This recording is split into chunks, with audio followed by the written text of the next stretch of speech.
Hello, hello. Good morning, good morning. I hope you all had a lovely evening last night. I know I did, maybe too lovely of one. But yeah, I'm really excited to have you all back here today for Sonic Summit Day 2. And we're going to be kicking things off right with my main man, Sam Harcourt, who's going to be telling you what's in store for you. So get ready and welcome Sam to the stage.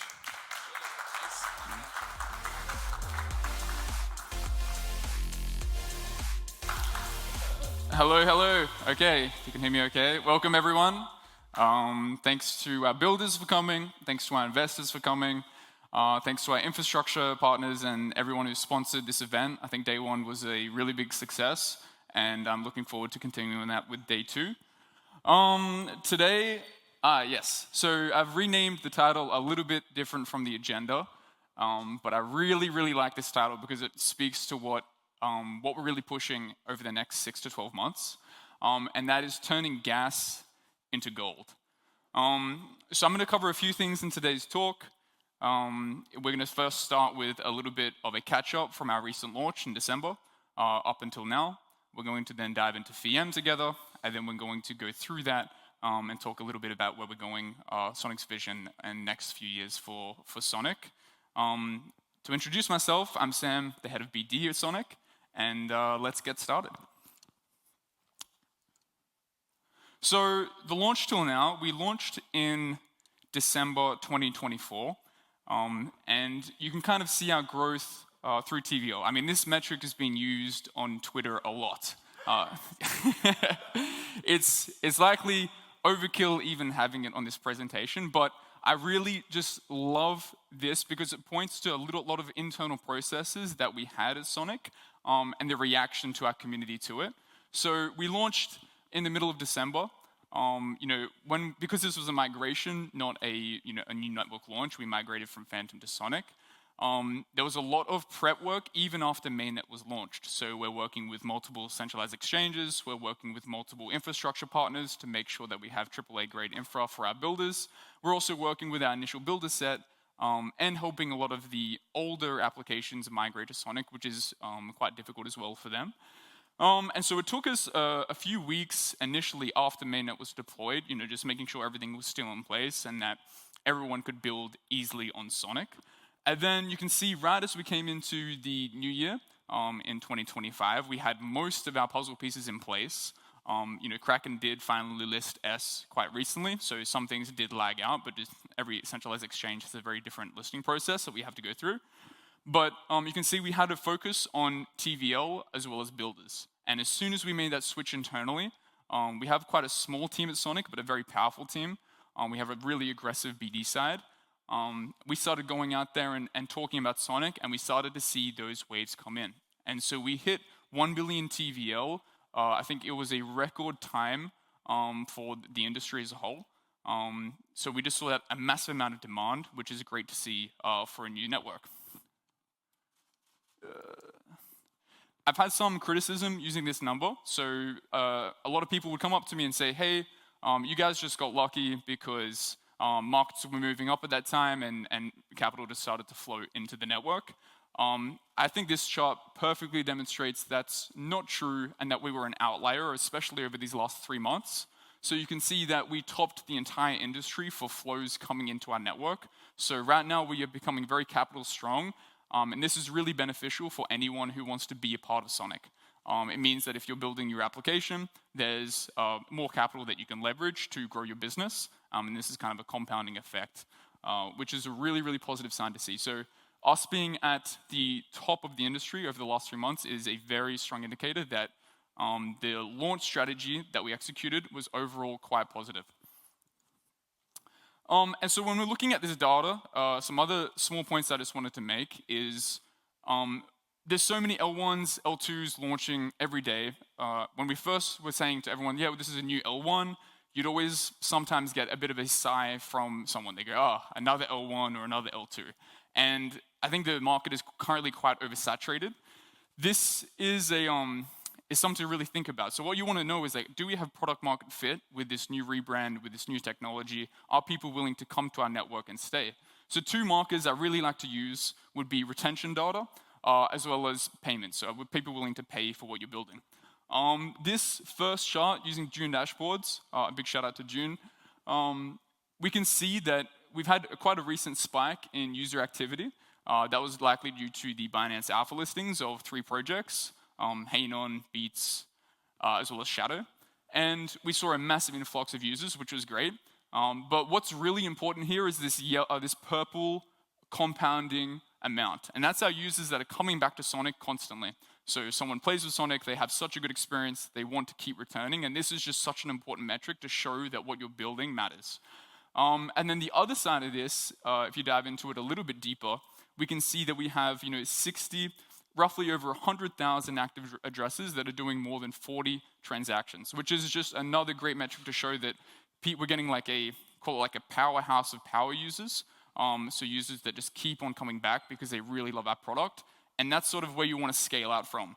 We had to start this network fresh, so it's very important we hone down on our initial user base and then start to expand from there. And there's a really positive numbers that I like to see for 2025. So on top of that, we've seen network fees start to spike. And this isn't because of any congestion fees. I'm sure you saw Michael's presentation yesterday where he showed basically an empty chart and there was not one transaction waiting. That means that as soon as you submit a transaction to Sonic, it is confirmed within half a second. So what we saw here is a massive increase of users coming into the network. I think this is a combination of USDC listing on Binance. I think it's Binance Alpha listings, as well as some local projects deploying and getting a little bit of hype and traction. And so we topped out all-time highs for fees by 300%. And that's a really encouraging sign that, again, people are willing to pay for this product. People are coming back to this product. And these are really strong first initial retention signs for Sonic as a whole. And I just love this data, coming in through on a new network launch. It's just great to see this. And we're going to see, in my opinion, this year, this constantly starting to spike up and further as more people come into Sonic, which is really exciting. So we're at the phase now where the cold start is over. I think all of the stats I just presented there are a very strong indication that this is not we've got through the cold start process that a lot of initial L1s and L2s do fail to launch. And so now we can very happily, 2025 is going to be a very, very good year for us because we can compound all of these initial efforts that we've done on the BD side and make them bigger, and bigger. And I'm very excited to sort of see how we progress in 2025 because all of that initial work is very grueling and this is sort of more of the fun work. And one key metric or one key product that we want to really bring to market and use to compound this initial growth is FeeM. So finally, there's a bit of an intro to get here, but FeeM, just for those who don't know, or those who are watching online and are a little bit unfamiliar with this product, is the ability for any developer or even a user to deploy a contract on Sonic and get 90% of the fees generated from that contract. And from the standpoint of deploying that contract, you can use it for 3 things. First, it is a completely new revenue stream. So, you start getting the income from the gas directly to the wallet that you want, and you can claim whenever you want. Second, it can be a rebate if you want it to be. So we know some gaming applications, they want to completely abstract the payment of gas for their users because a lot of the gamers don't want to have to worry about doing transactions through MetaMask or Rabia, and so they want to cover all the fees. Some perp platforms also do this on an AA side, I believe Vertex do. And so that means when they're covering their user fees, they get 90% of that back and makes their cost and maintenance of running those applications far, far lower compared to any other network they would deploy on. And then lastly, there are structured products being built out on top of FeeM right now. We're doing some exploratory conversations with some applications, and that is being able to lend against. So borrow future earnings now to bootstrap your application. So that might be, hey, I'm going to borrow $10,000. I've shown that my transactions are strong, and I'm going to pay the lender through my FeeM earnings. So those are some really fun products that can be built on top of this, and hopefully we'll see some more of those coming soon.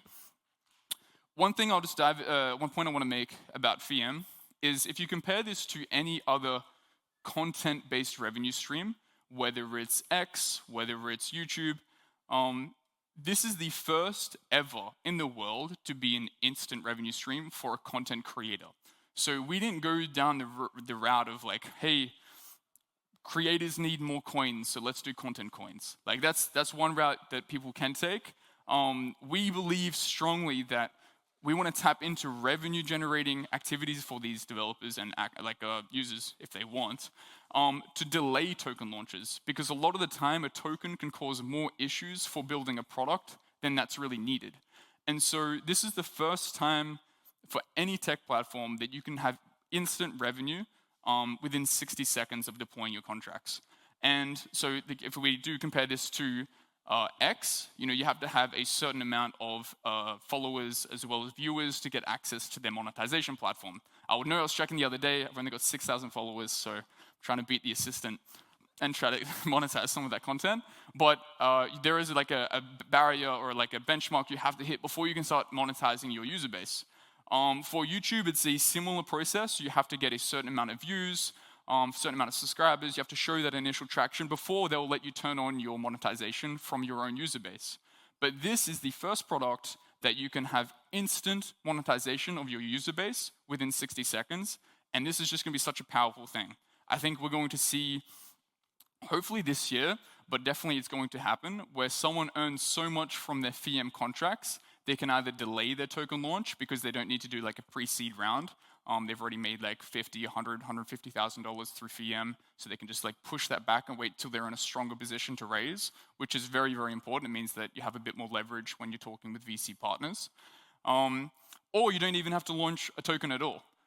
We've talked with some key developers within the ecosystem, and they're exploring the idea of, hey, maybe I don't need to go through the hassle of having a token, because when it's down, I'm going to get people saying nasty things on X about me, and when it goes up, they'll love me, but that's a lot of hassle, and I just want to focus on building out what I love, whether it's like a GameFi application, whether it's a DeFi application.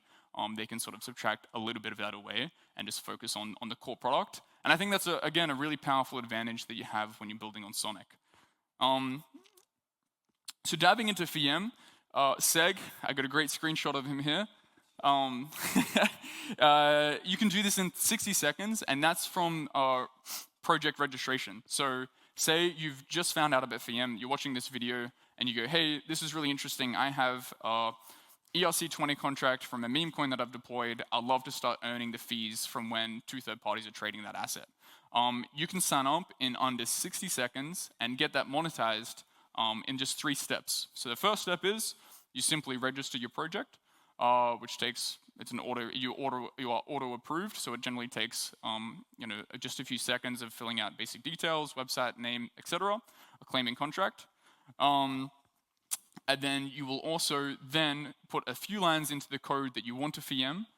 You then call that function, and then it starts to monetize. So it's very, very, very simple. And we've had great feedback from the auto verification deployment that we just did about 2 weeks ago. And that's really, really key for distribution, because if we want to go to market with a product like this, I can't be sitting there manually approving every time someone wants to FeeM their contract, or it's going to be too slow for you and me. And so this is a very powerful way of auto-verifying anyone who wants to make their content in an instant. So it's a very cool way to just get instant access to that revenue that you technically deserve. From the spending side, I've had a lot of questions being like, hey, I've earned like 20,000 USD worth of S through the FeeM project. What do I have to spend this money on? How do I claim it? Lewis did a great thread on this the other day, and he's effectively highlighting the fact that you can spend this money on whatever you want. You can spend it on running liquidity mining programs. You can spend it on incentives. You can spend it on payroll. You can spend it on anything you want. There's a comment in this, I made sure I got it on the screenshot, which is like, Hedgehog is saying, can I give it to my mom? You can give it to your mom. Like, it doesn't matter what you do with this money. It is rightfully yours, because you are the creator of your content, and you should get the revenue that you bring to the platform. I may be going over. I'll quickly get through the next bit. So we have, so far, I took this just I think 2 days ago. I think we're around about 990 at the moment. And so on average, a lot of people say, hey, look, Sonic Network, it's so cheap. Does it really matter? Am I really going to make money off FeeM? Well, we're sort of seeing that you can really make a lot of money. So there's almost been $500,000 paid out to developers on Sonic. You wouldn't have got that on any other network. We're currently averaging around 10K USD paid out to all of our builders on a daily, like in total, to all of our builders every day. And we have had around 140 signups so far and around 7,000 active contracts. I do see people signing up contracts that may only ever get like 1 or 2 transactions, but I guess that's fine to sign up. There's no like maximum limit. You can add as many contracts as you like. But now we've just launched this sort of self-verification model. I do expect the active applications to really start to pick up, which is very, very important for us. So our internal targets is to have at least 1,000 active applications utilizing this product, and we want to see at least 100,000 USD being paid out to our builders in total every single day. So that's like our next benchmark to prove that this is a good product. One thing is just, I'm going to talk a little bit more about where we're going for the Sonic organization as a whole and for the BD side. So moving forward as an industry, I think I spoke a little bit about this yesterday on a panel, and the idea was that I think everyone in this room, to be frank with you, everyone is a little bit sick of constantly seeing these empty VC shell networks that raise a bunch of money for technology we don't really need to then just give an exit for the VCs to get some sort of return. I think that's why our industry seems to be stagnating a little bit, because everyone's so focused on this, like whether you're rolling up, whether you're doing an L2, it's sort of like pushing away the products that we all want to play with. Myself, I love using DeFi, I love using GameFi, I love playing with these products. I can't just play with an L1 or an L2. I need those creators being put first. And so for us at Sonic, that's what we're doing. We have the technical capabilities. Obviously, I'm biased. I work at Sonic, so I think we have the best tech stack out there. But if you listen to Bernard's presentation, I think you'll be convinced that we truly do have the best tech stack out there in the market currently, and for the next 4 years at least. Numbers Bernard was talking about was insane numbers, like 10 billion transactions a day in their next deployment over the next few years, which is just such a crazy number, because when you look at every single L1, L2, we don't even have that as a total as an industry. We don't even have like more than 100 million transactions a day as an industry yet. So we're still quite an emerging industry, and there's still a lot of demand to be built up. But we have the technology, so it's really fun on the BD side. Myself, the assistant, Johan, we get to like really push this demand, and hopefully we can start pushing those limits of what Sonic can handle and do. So what I really want to see moving forward, we want to see more of our applications winning. We want to see more of our applications moving up into CMC top 100, getting that valuation that they deserve, or simply using FeeM and building big revenue streams that they can use internally to go global. And I think a really good sign of this, I added this in just last minute, and I just loved this story because you have another L1 that's going, hey, running an L1 isn't as fun as the VCs told me it would be. They realize it's high costs, high infrastructure costs, a lot of technical expertise is needed to maintain and make sure that the network is running smoothly and properly. And so what they did, and I think it was a really great decision, they said, hey, look, we're going to stop running the network ourselves. We're going to port to Sonic. We get 90% of the upside of running a network because we can utilize FeeM. We have none of the downside costs of the infrastructure, the validators, the infra partners, the stablecoin assets, the bridges. We don't have to worry about that anymore. And we get to go directly into a user base that's already established. So they cut costs, increase their user base like potential, and their revenue potential through FeeM. And they've decided to make a really bold move, in my opinion, to move from their original network, leave that behind, and come to Sonic. And I think the pendulum has swung. I do think most people agree with this as well, so I'm not saying anything quite new here, but the pendulum, 2 minutes. The pendulum has swung so far to the right of deploying L2s and L1s. We see so many of them. And I think this may be a great sign that the pendulum's starting to come back towards the center. And we're going to start seeing more focus on building products on really great technology stacks. So it's an amazing time to be working at Sonic. If you're building on top of this layer, feel free to reach out to me. I'm quite easy to get a hold of, especially over Telegram. Yeah, I'd love to help you guys build the next generation of amazing applications. And I think we're in a really, really good position to do that over 2025. So thanks everyone for coming. Really appreciate you having me here. Sorry for going over time. Thank you. Hey man, it's good.